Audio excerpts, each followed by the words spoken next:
Morning, I'm Andy Shaughnessy, here for Real Time with IPC, here at IPC Apex Expo, and this morning with me is Henk Biemans from MEK. How you doing, Henk? Good, thank you, fine. How are you doing? Good to see you again. Henk is the Managing Director of MEK Europe, and for anyone who's not familiar with the company, give us a little background on MEK. MEK originates from Marantz Audio, which was part of the Philips Group. And we started making AOI machines in 1994, and in 1996 it was commercialized, and over the years we have evolved to an independent company. But originally we're still called Marantz Electronics. That's where MEK comes from. And up till now we have like 6,000 units installed globally in all areas of the world, and the majority of them is actually in Asia.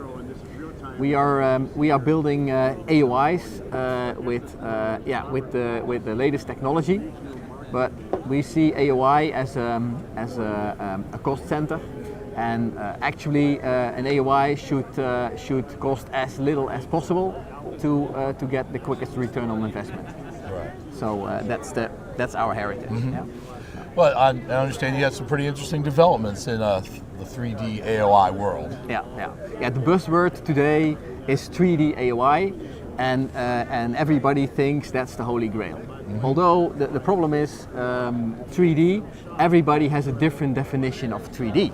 Right. So in fact, the term 3D comes a little bit from SPI, where we use the 3D technology to measure the paste of the height of the paste, and in accordance to that, the volume of the paste. And that has been transferred now to AOI. So if a machine has some form of height indication capabilities, they call it like 3D AOI. Right. So, but some say, okay, I can measure the meniscus profile, and that means I can see the solder joint in 3D, and that's why I call it 3D. And others say, no, I can measure the height of this component, and they say, okay, then I have 3D. Yeah. Some have only one camera, and how much of 3D can you do with one camera? Yeah? Right. Basically a one camera AOI is just a height measurement machine rather than a real 3D, because you cannot see any components from the side, you cannot see any hidden solder joints from the side. So the whole buzzword about 3D is actually completely over-marketed in my opinion. Mm-hmm. And you should actually look at AOI as to what do I need, what type of technology do I need, and any AOI is designed to find defects in the most effective way. Right. Yeah, and the technology actually is pretty much irrelevant because there is so much around. Ourselves, we have laser-based full profile height measurement systems, as well as 9-camera telemetric 3D systems. So we have basically pretty much the whole scale of 3D facilities to offer. But I'm always starting at the customer pitch. What actually do you want from your machine? If adding height information requires you to spend 2 times more in programming time, and you may not have that time, and the whole purpose of 3D is basically over the top. Yeah? Sure. So that's a little bit. So come to the MEK booth, see what type of technologies there is in more detail. So that a little bit like calming down what is 3D. Don't expect too much from it, because it's not the holy grail. So sounds like you spend part of your time educating the customers. Yeah. That's good. Okay.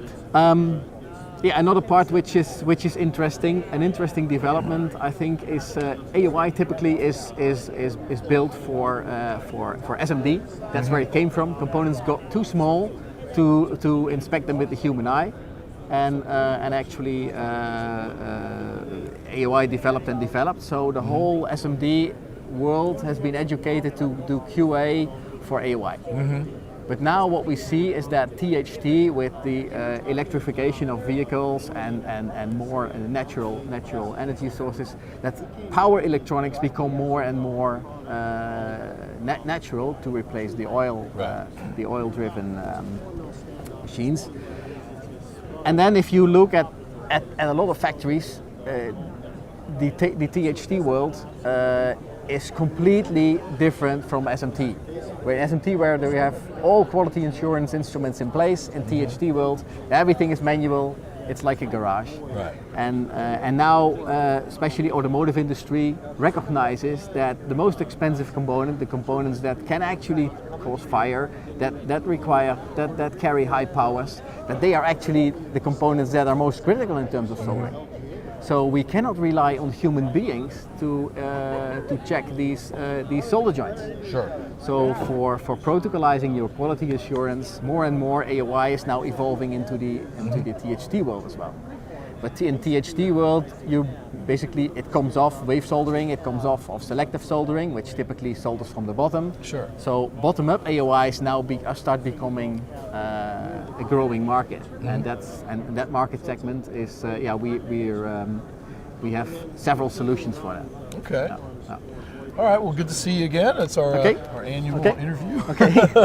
Thank you so much. All right. Again, I'm speaking with Henk Biemans. I'm Andy Shaughnessy for Real Time with IPC. Thanks for watching. Thank you for the interview.